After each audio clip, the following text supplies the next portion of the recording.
524 stock motor. Yeah.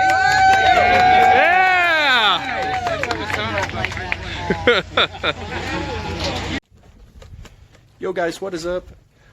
I'm back with another video, and on this one we're going to be picking up where we left off on the DC Integra. Alright, so I got the Integra behind me, and the next step we're going to be addressing, or the next issue we're going to be addressing, is going to be the brake lines.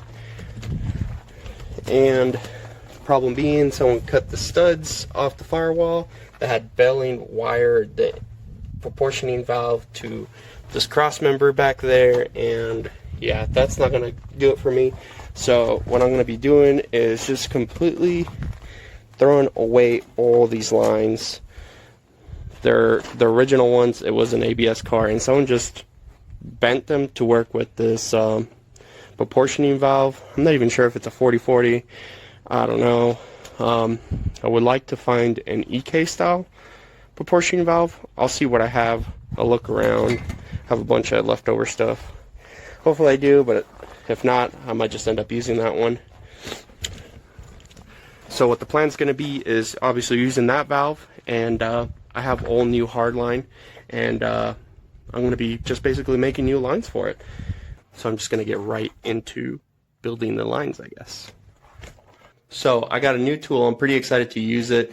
I've been wanting this tool for a little bit, not that long, a couple months, but I'm glad I got it. It's from Eastwood. I don't know if you guys ever used I have it over here. It's like these fittings, and it has like this little compression tool, and that's how you make your flares. It's like this cheap tool you get at any parts store. It sucks. It's horrible. I've broken a bunch of them. This thing, though, I am excited to use this. So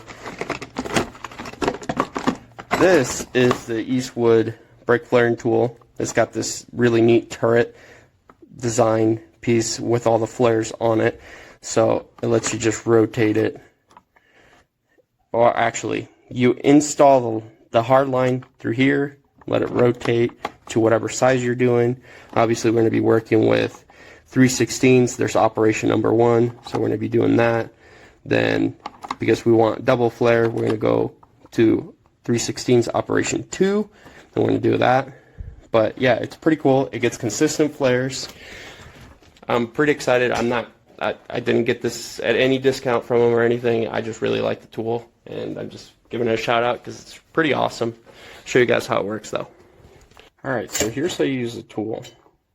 You have these little blocks. This one's obviously for 3/16, and that's what we're working with. They have 2 ends, and we're using this end. It's the 45-degree end. So install it, put it in, swing the little clamp down, lock it in.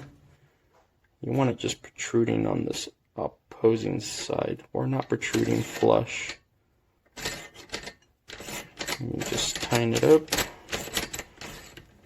it doesn't go anywhere. Then we have 2 operations to do. We have our first and our second. So set on first, pull the handle, go to 2, and that's that easy.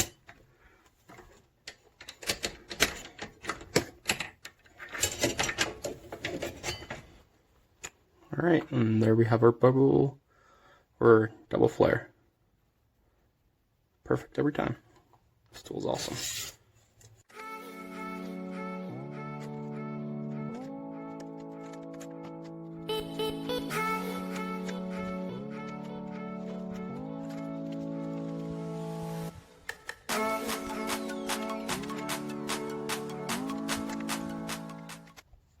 Alright, I got all the brake lines done. I got the proportioning valve mounted. This is actually another one I got off of my buddy. But yeah, pretty happy how it came out. Definitely a lot better than the kink lines, and this should be a whole lot safer. So the next step is going to be me putting the motor back in the car, which I got over here. Kind of cleaned it off a bit, if you could kind of see, but yeah. Still need to switch the valve cover on it, but I'll do that once it's in the car. So I'm gonna start doing that now.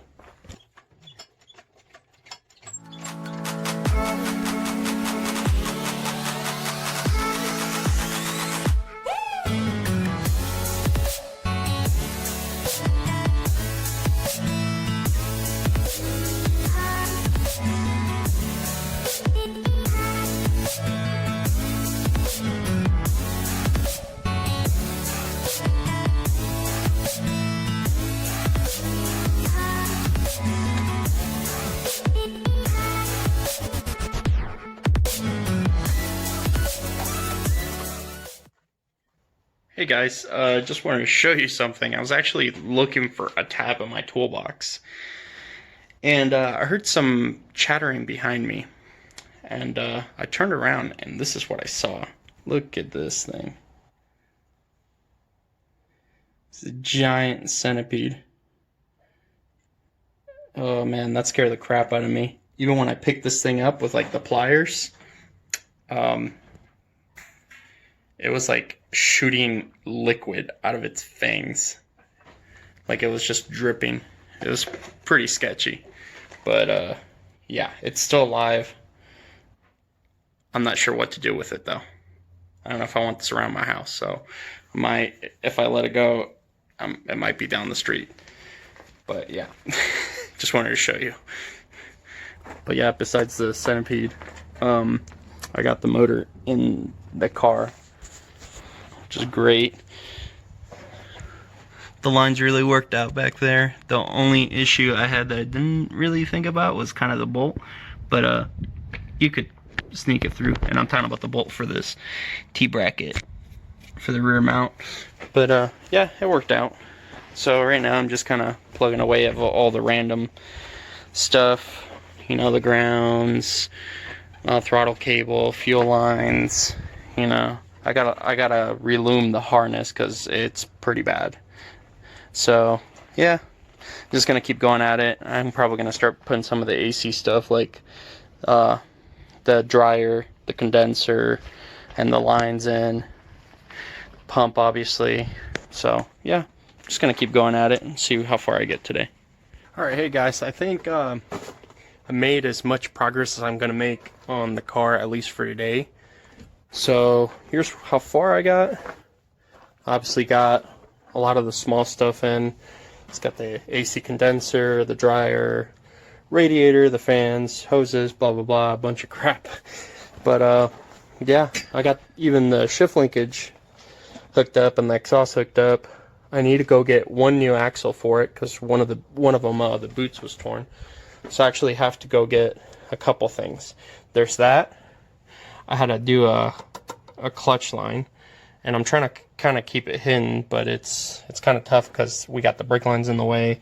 So this is the hard line right here, and it goes into a soft braided stainless steel line that then goes to the transmission.